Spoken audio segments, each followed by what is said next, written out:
Hey, what's up, everyone? This is Johnny, and welcome to episode 136 of the Travel Like a Boss podcast. I'm back here with my good friend, David Dang Vu. What's up, man? Thanks for having me again, my man.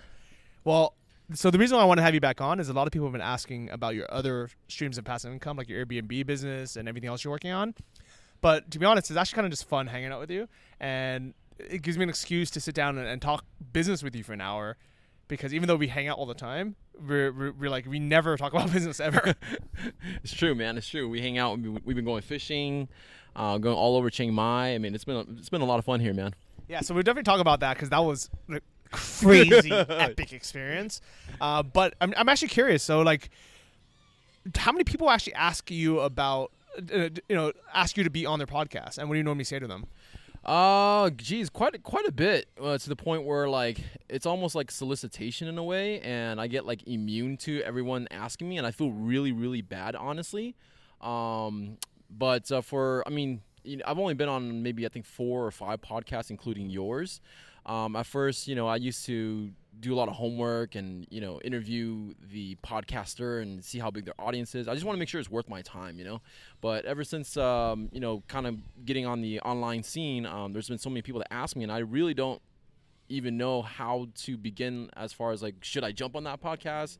Should I not? Is it worth my time? Or, more so I just want to help that person, So I really don't have an answer. I don't know. This is all new to me. Well, so in my scenario, I get a ton of requests to be on their podcast as well, or people asking me to come on this show.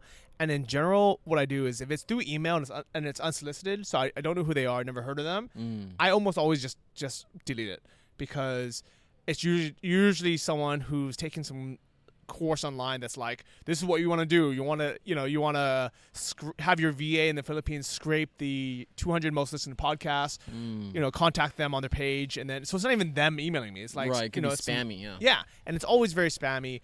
Unfortunately, there's some courses out there that's what they teach, and maybe it used to work back in the day when people weren't as busy or there weren't as many podcasts. But I think now it's really hard to get someone with an established audience or with that's busy to be able to go on a podcast. There's so many of them. Right. I think I've gotten maybe 5 or maybe 6 podcast requests just here in Chiang Mai, because all these people find out that I'm here in Chiang Mai. So yeah, I got to go through the process of just actually doing my homework and seeing if it's worth it. Well, I think part of it is also, I don't want to say, do you want to hang out with them and talk to them for an hour? But if it's someone that you've never met in person, you might not want to, like, spend an hour talking to them, especially if their podcast is brand new and they haven't even launched it yet, because there's a very good chance. I would say the statistic is almost 50% or more that people actually never even launch. They'll record 5 or 10 episodes and they'll never release them because either they get cold feet to release it, or they I don't know, they chase the object. They're like, oh, I don't really want to do this. Right. So my criteria, if I'm going to go on someone else's show, is they have to, number one, be launched already.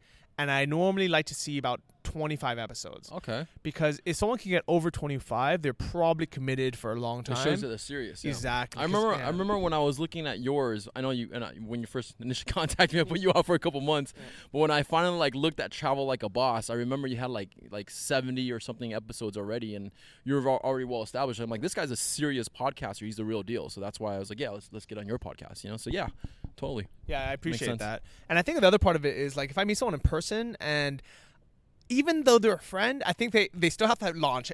But then the requirement for, like, is this worth my time, goes down a lot, because a lot of times, I just want to, like, hang out with them or help them out.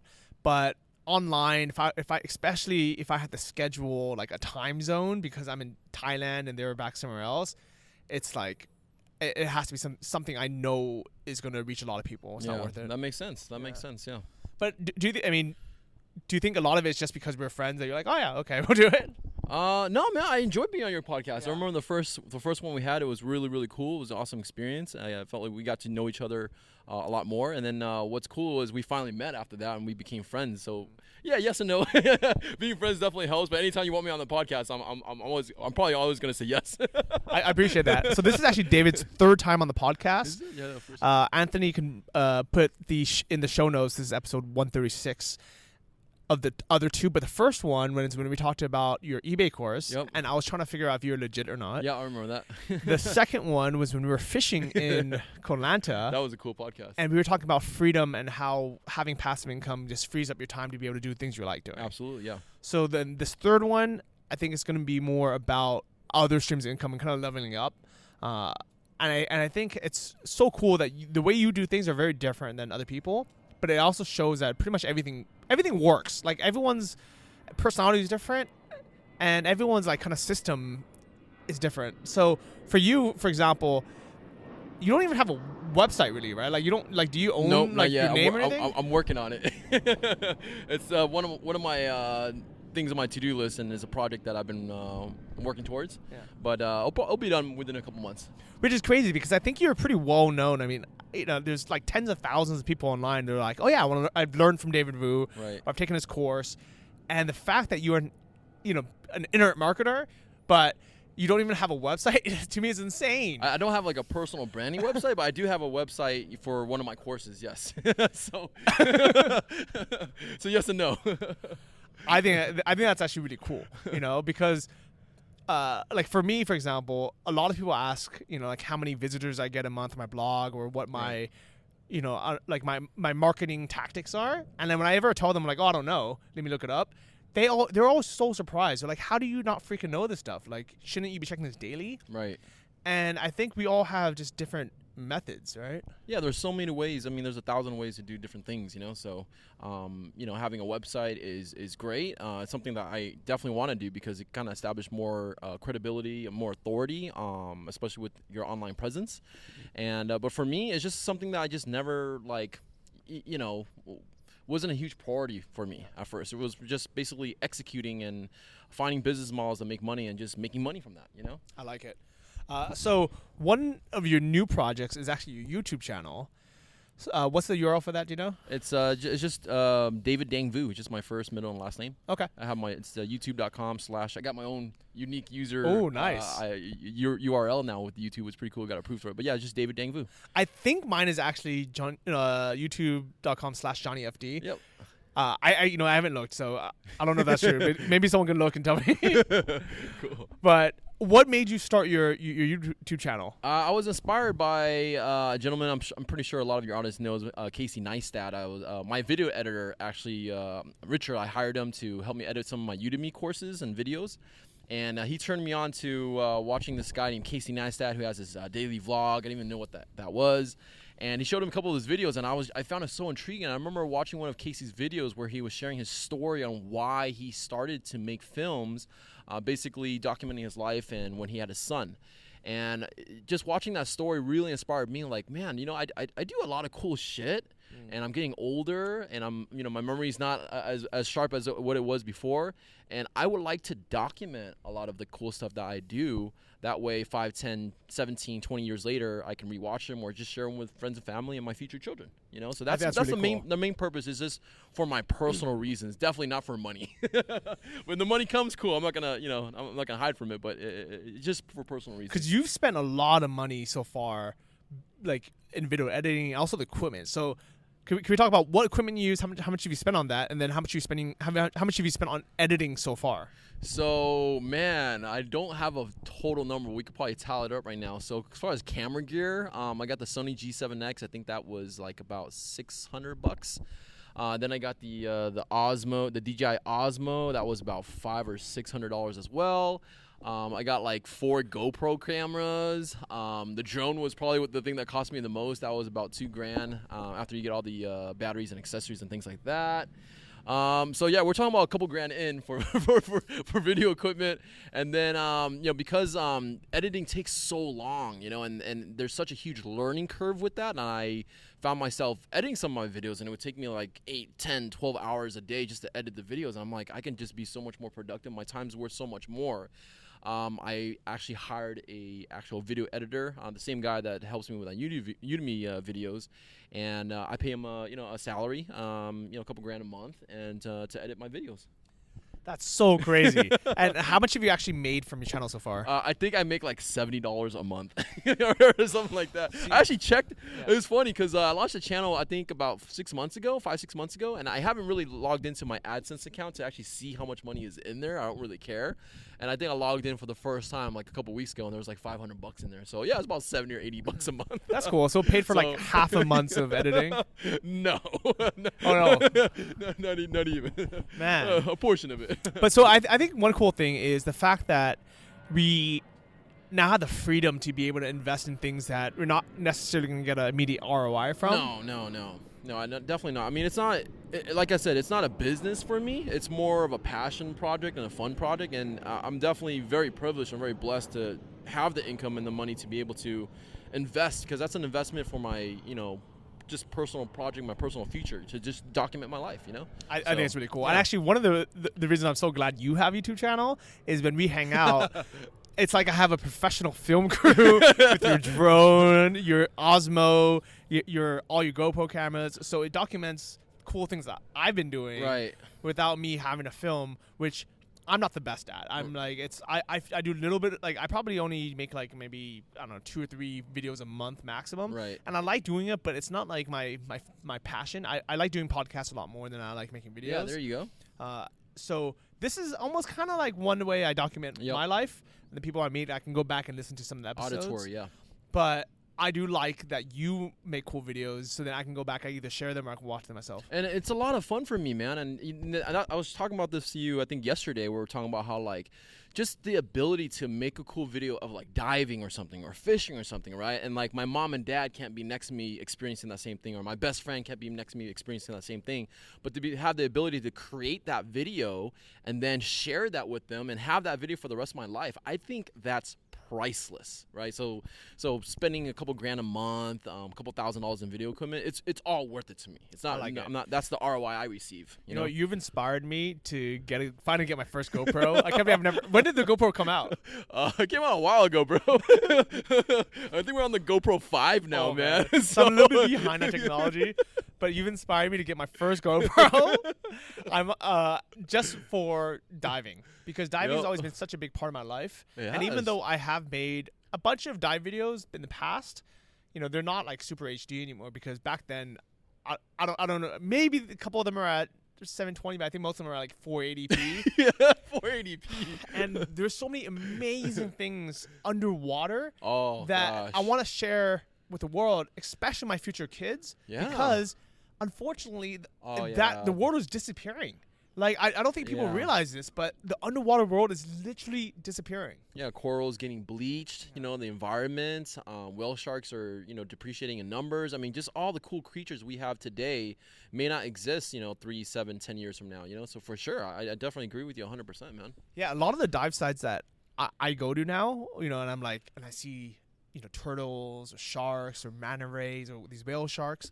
I know for a fact, and knock on wood, hopefully I'm wrong, but in this trend, every like 2 years, they disappear by like 50%. That's so sad, man. And it's because of unsustainable fishing methods, where people do like these crazy ways to just grab as much fish as possible while killing everything else, all the bycatch, killing the corals, and people just aren't thinking about it. Like, I have no problem with people catching fish or eating fish, because if everyone in the world started fishing with like a actual reel and a rod, just a normal, what you think as fishing, there would be plenty of fish in the world. 100%. But the problem is when people, buy fish at a sushi restaurant or at a supermarket, that fish is normally fished by these crazy long trawling nets that are like miles long, or these long lines that are miles long, or the trawling nets are super wide, and they just scoop everything up, so nothing can reproduce.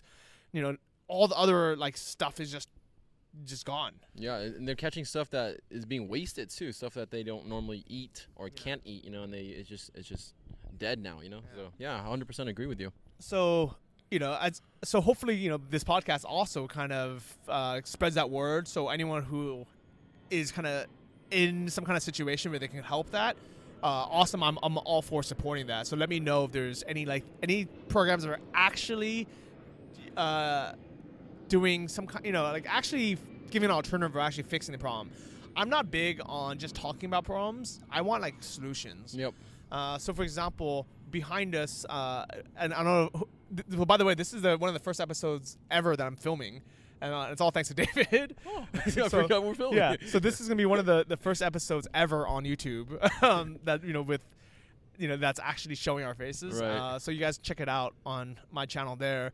Unfortunately, I normally don't have the setup for this, or I don't know. I guess I could. I just don't set it up. Just need a couple of lights, Yeah.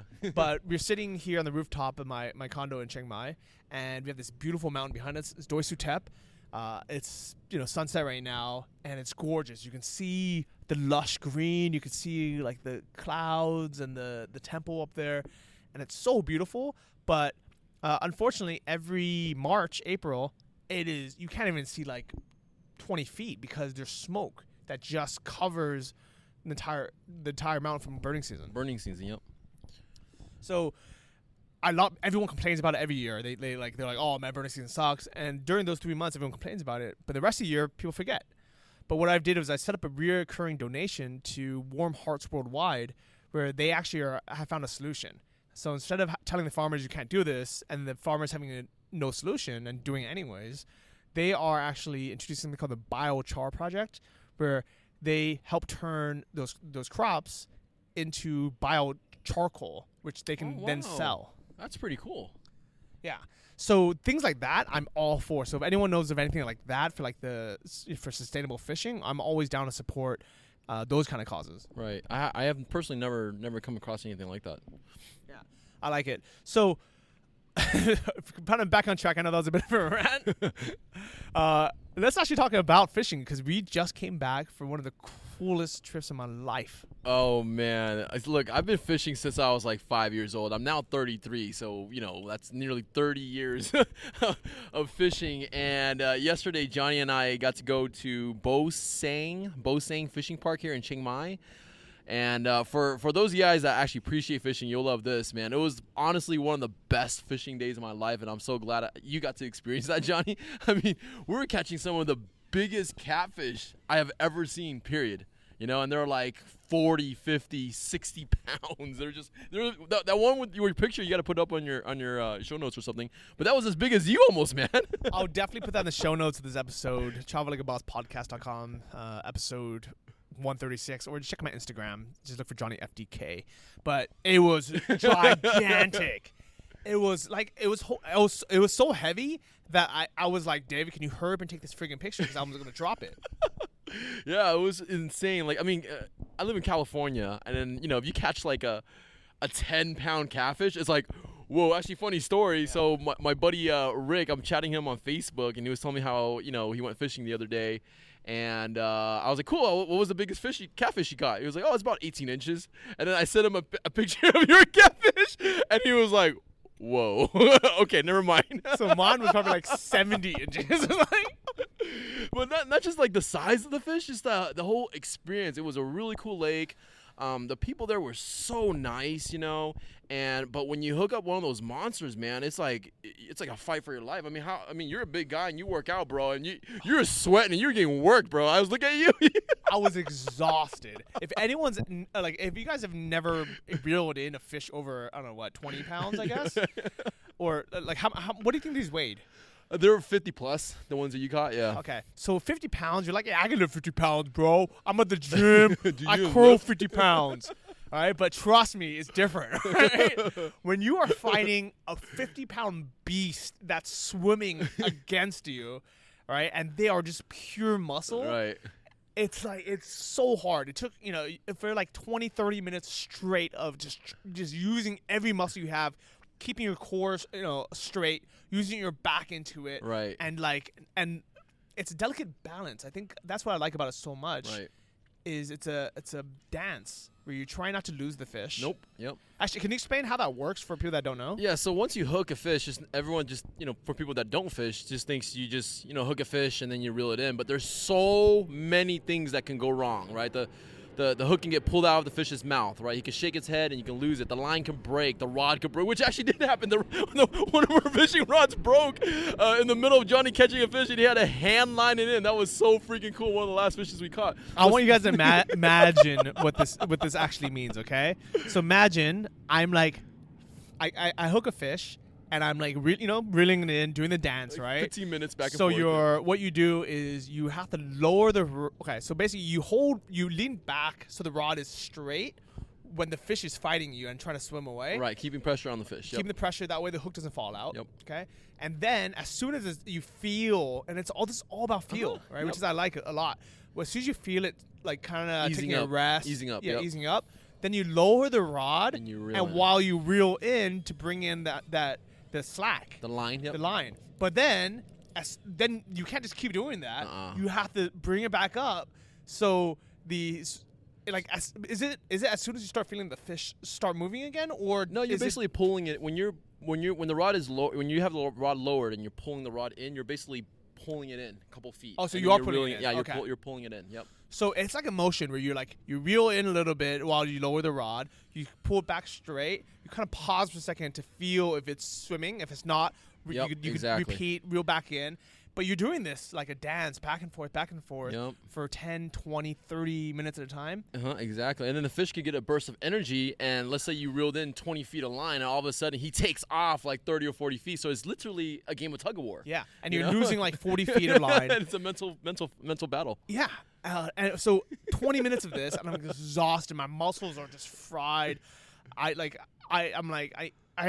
just, I'm as tired as the fish. And I get it like within feet. I can see the fish. Like 10 feet away.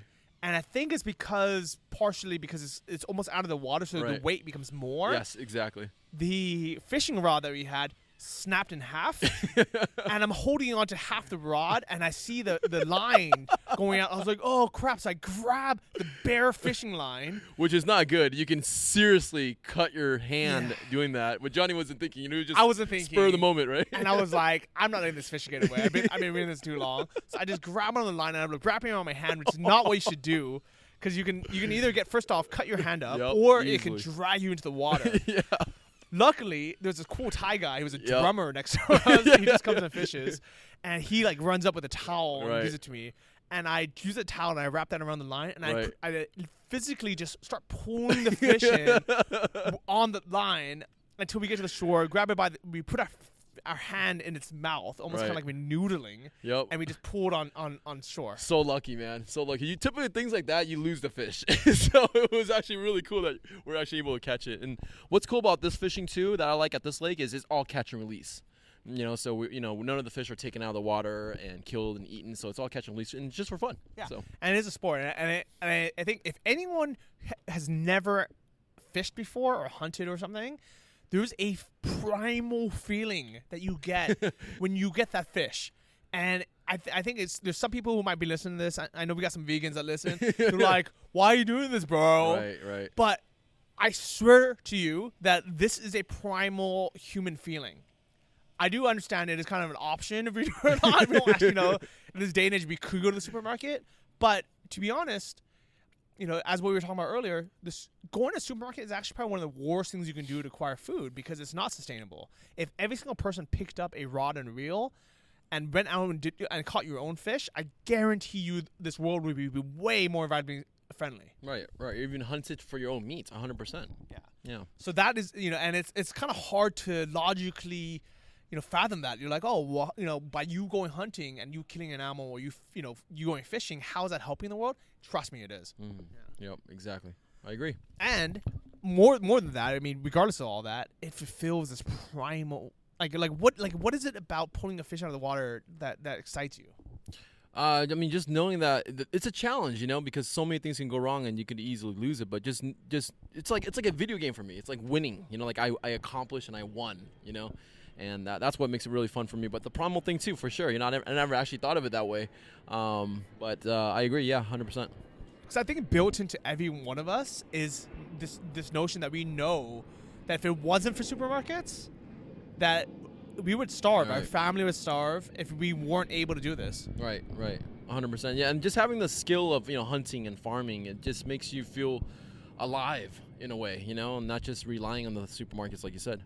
Yeah, 100%. And being outdoors even, just spending the whole day. I mean, it was kind of funny because it was a Monday and we were supposed to be working. And instead, we spent, 10 hours Yeah, I fishing? think we were at the lake for 10 hours. We were like literally the last ones there. They were yelling at us to get out of the lake. Everyone had already packed up and left and we were still there, and it was like getting dark already. So that was pretty funny. Yeah, they turned off the lights. And we were like just trying to grab our stuff. But I think being out and resetting yourself and not bringing your laptop, not, like just not being plugged in for a day, it helps your brain so much. I'm a firm believer too that us as human beings, we were built and designed to spend time in nature. I think that's one of the keys to happiness, is spending a good day in nature at least once a week. I mean, we weren't designed as human beings to sit in an office and stare at a rectangular screen for 8 to 10 hours a day, 7 days a week, 5 days a week, Definitely spending time in nature is a huge thing for me, and that's definitely a big thing for me when it comes to fishing, is getting a chance to spend time at the lake, at the beach, at the ocean, and just spending that time in nature, breathing that air and seeing the scene and soaking up the sun. And it's definitely my happy for sure, I can see that. And I'm grateful that we actually, even though we live in different countries, we actually hang out pretty often. Yeah. I think I put up a post the other day, like, I think in like about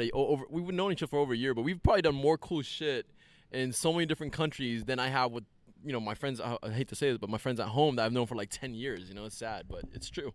I think it's because we both have freedom of both location and of money now. Right. Yeah, 100%. And yeah, that's the best freedom in the world, right? Yep, 100%. Because most of my friends at home, they're still on the rat race. They work a job, and that's what they do. So it's so insane to me because before this, where did we hang out last? Like when did we see each other? It was Portugal, right? Yeah, Lisbon, Portugal. Yeah, I think we spent a week there, and we did some pretty cool stuff there too.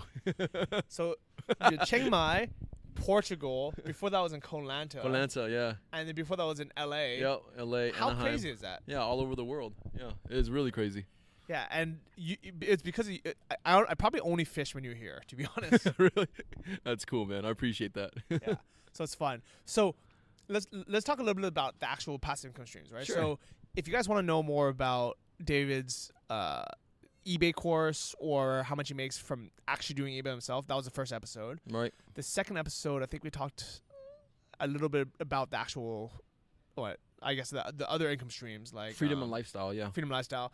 And then this one, let's talk a little bit about the Airbnb business, because I think a lot of people are interested in that. Yeah, it's really cool. Something that I've dabbled into over the last year and a half. What happened for me was, since I started traveling more, I discovered websites like Airbnb and VRBO, where you can rent people's homes versus staying at an expensive hotel, which always feels like a commercial experience versus a personal feel good at home experience. And I've met so many people, and I always had the impression that these people actually own their homes. But the majority of the hosts that I met actually didn't own their home. And that was like mind-blowing to me. I'm like, wait a minute. You're renting this place out and you're turning a profit and you don't even own the home? I said, that is freaking cool. So that seed was planted in my brain. I think after one of my vacations with my mom, I came home and I just started looking into this. I was like, this seems like a very simple model. It's basically arbitrage, and it's rental arbitrage, right?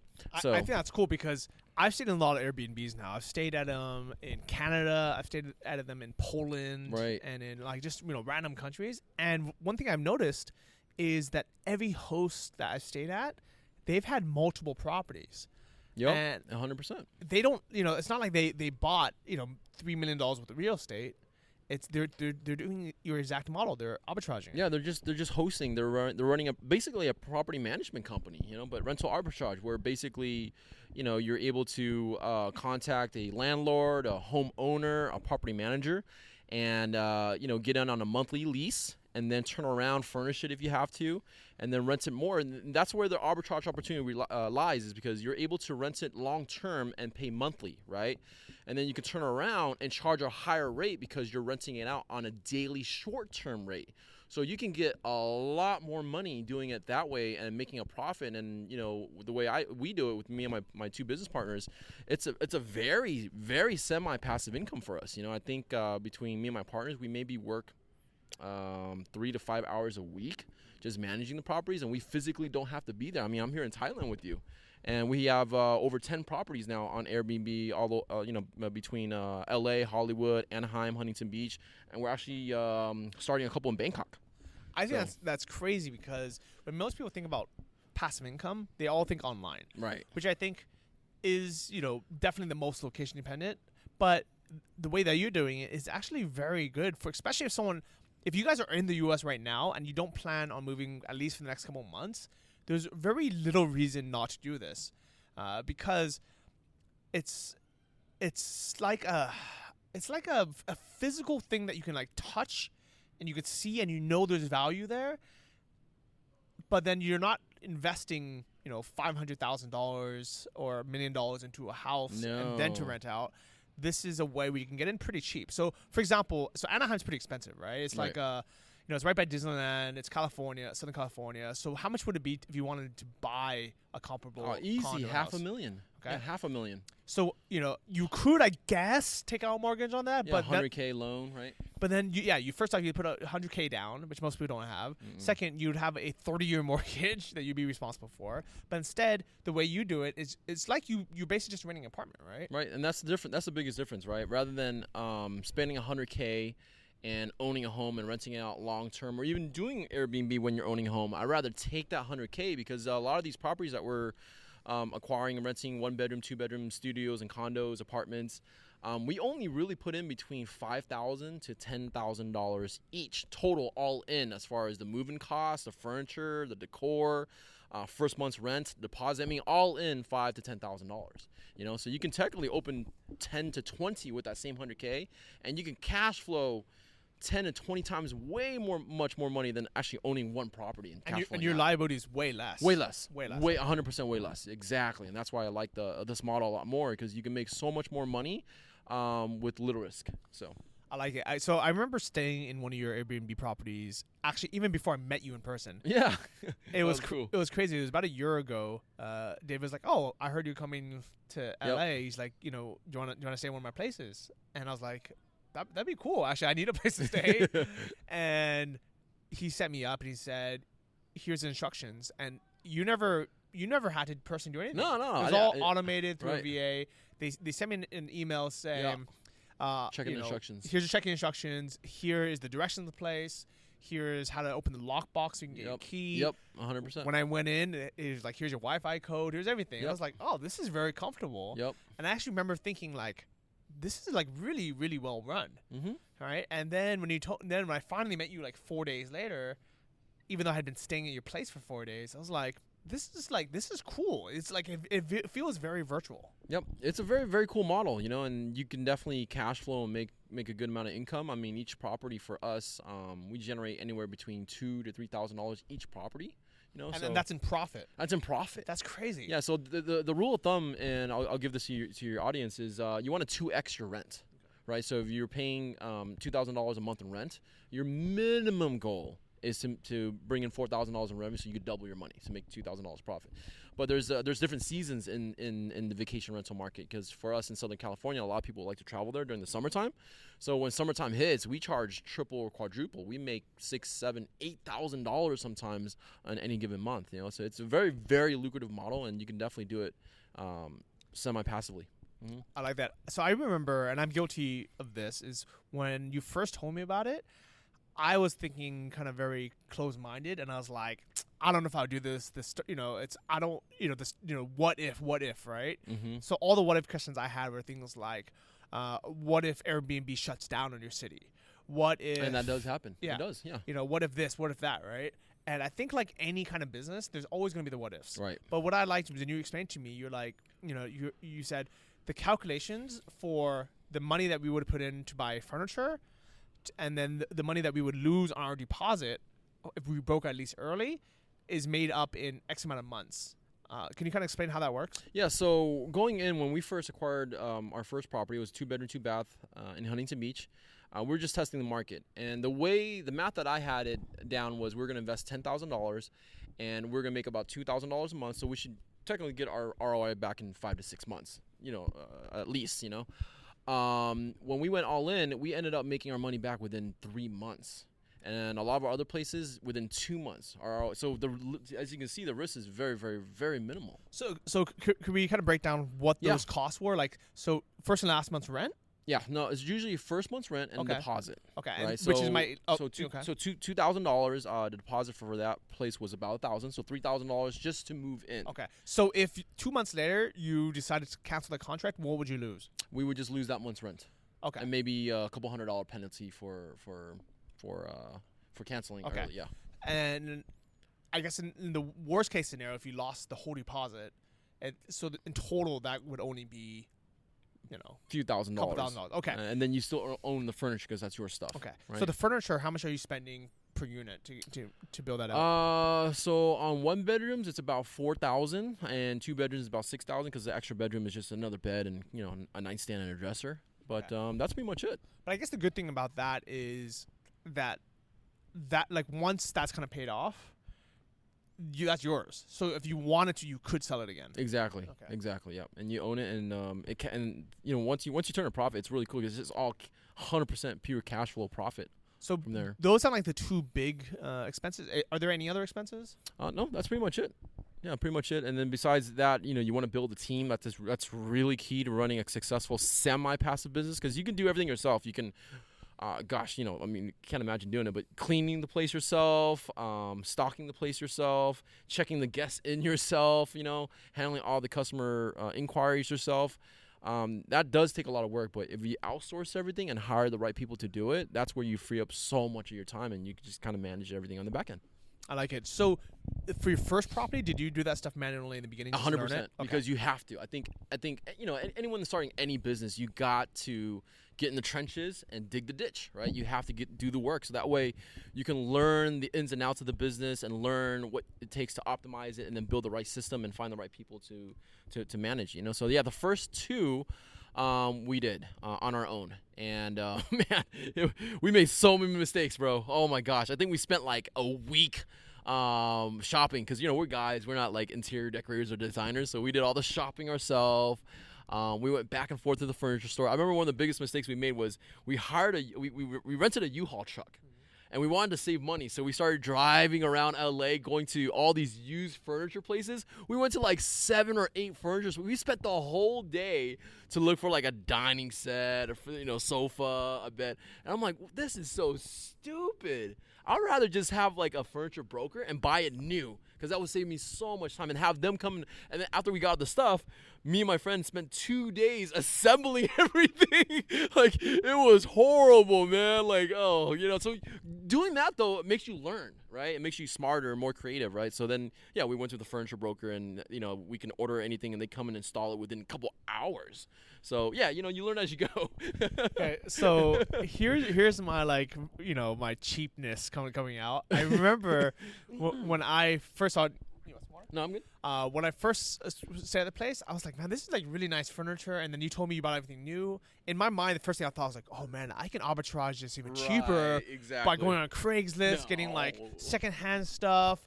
But I want you guys to remember how much of a pain in the ass it was to move the last time you guys moved. Yes.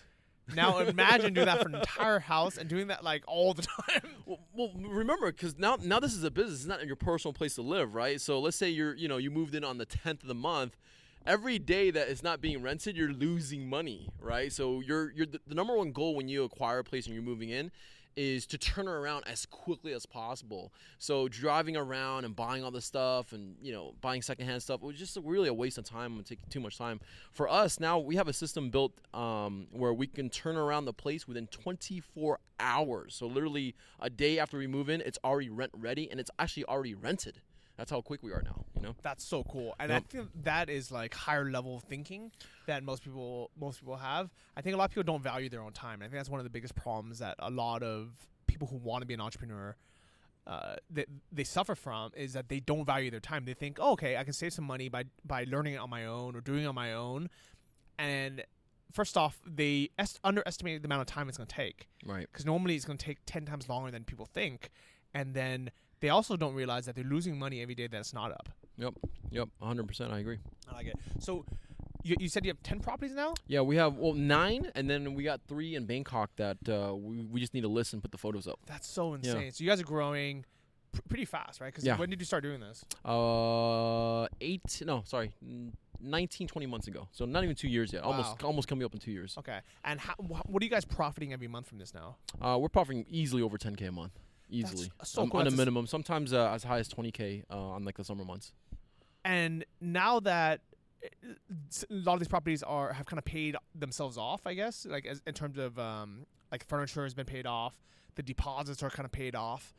Your risk is only when you open new properties, right? That's the only risk, yeah. Because you go through that cycle of risk for every new property, and it's usually, if you do it, like as good as us, it's 3 months.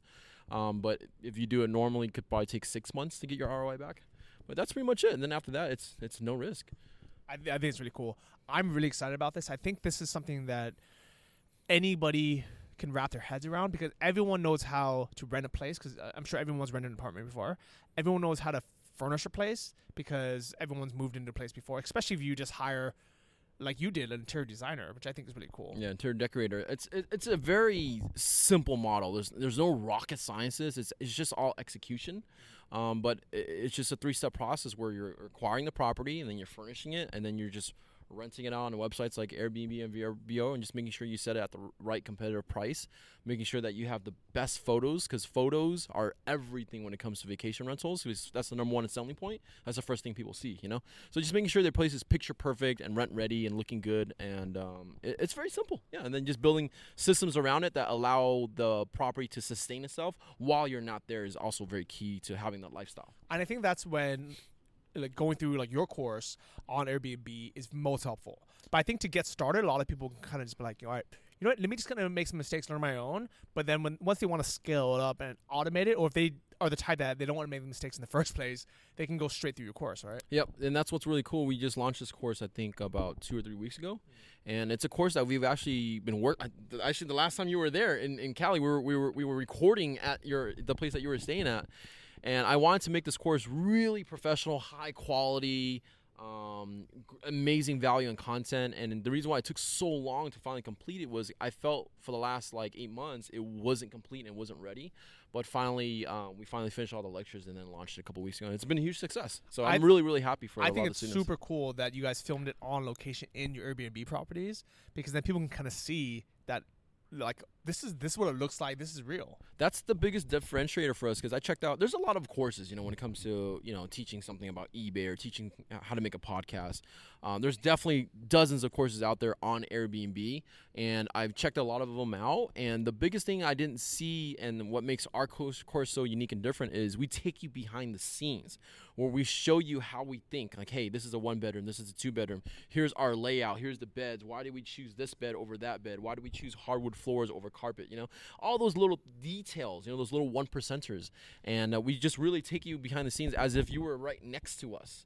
And as if we were training you right next to them. That's why I really like about our course. I think that's why all your courses are as good as they are because you actually show that.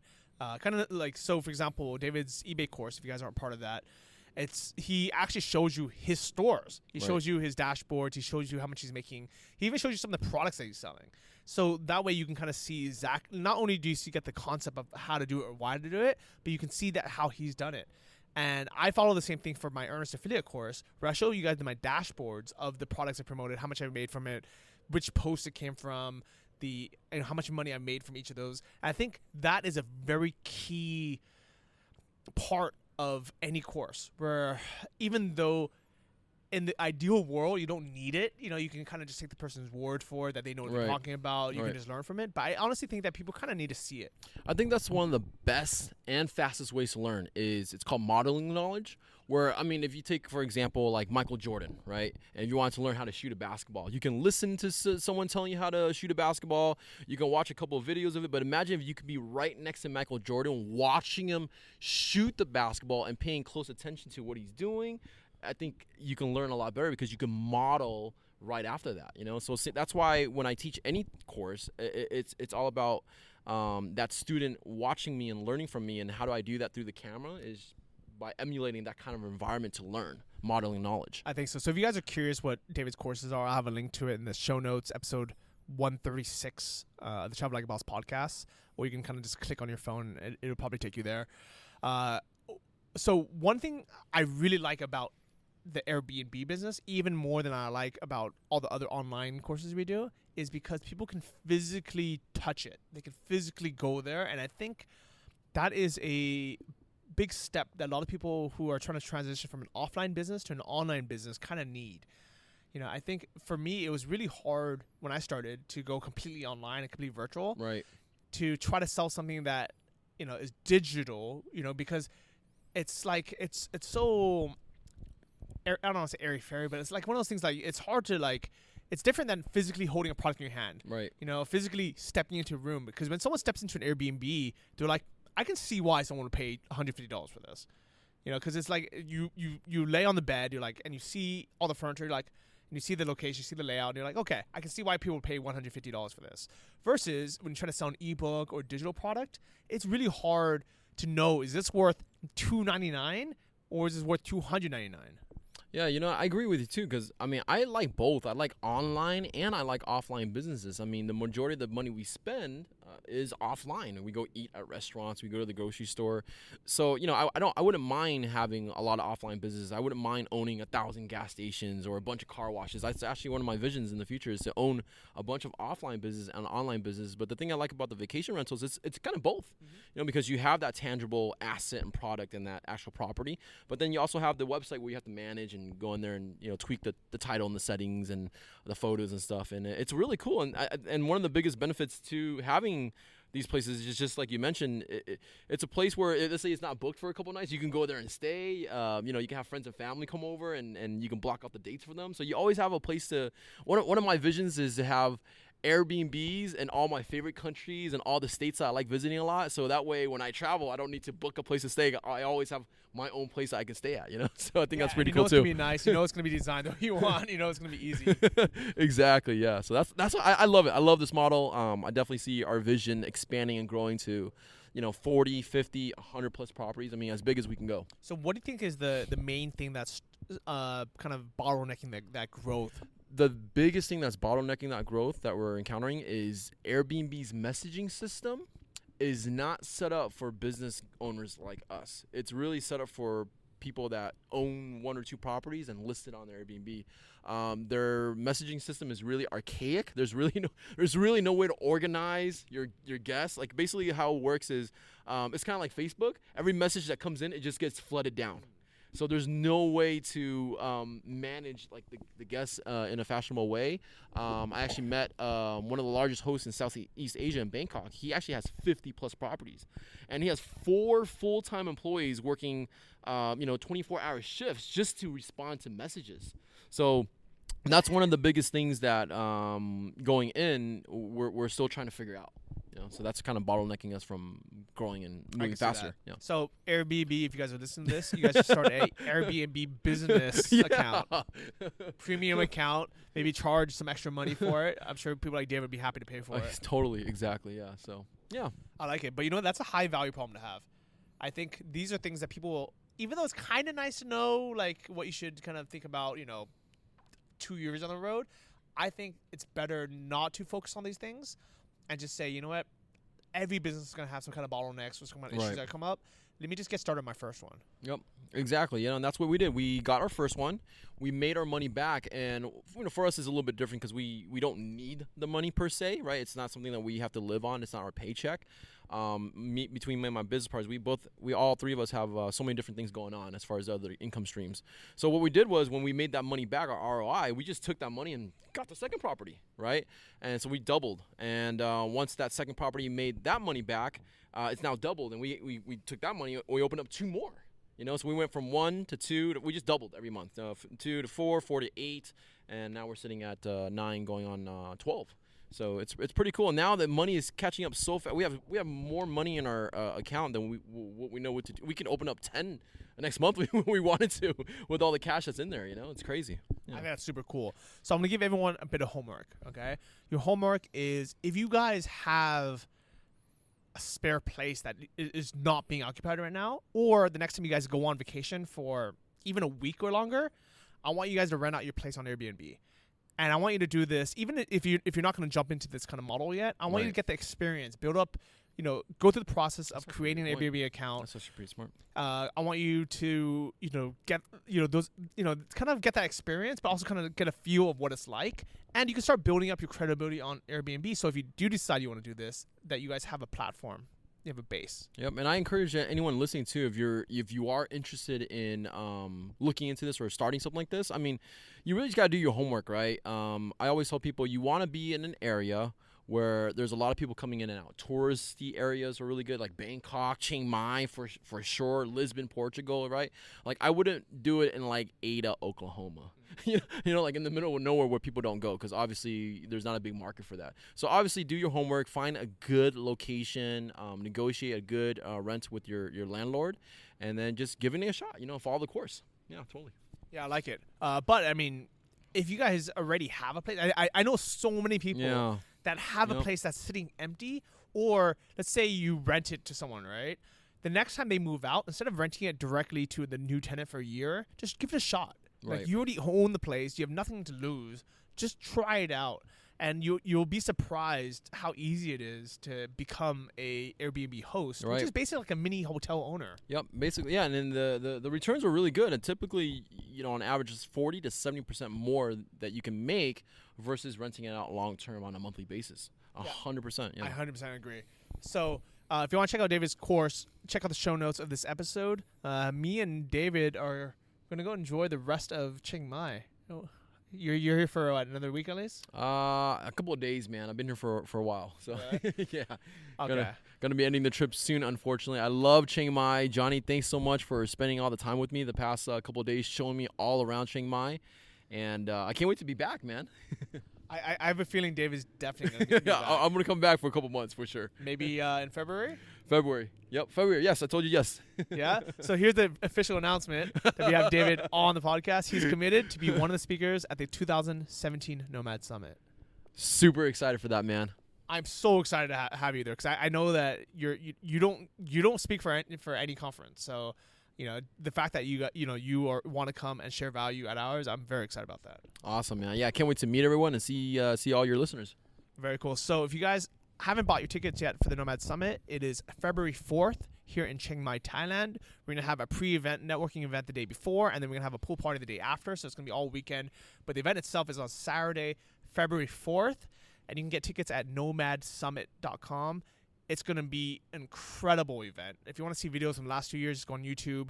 But trust me when I tell you this, there's going to be nothing like it. There's going to be hundreds. I think we've already sold 150 tickets. You guys are going to sell out soon. I know we're going to sell out. So we're going to have between 300 to 400 digital nomads from all around the world. We're going to have the best speakers that are handpicked. Wow. And it's going to be an epic event. So nomadsummit.com, get your tickets ASAP. Awesome.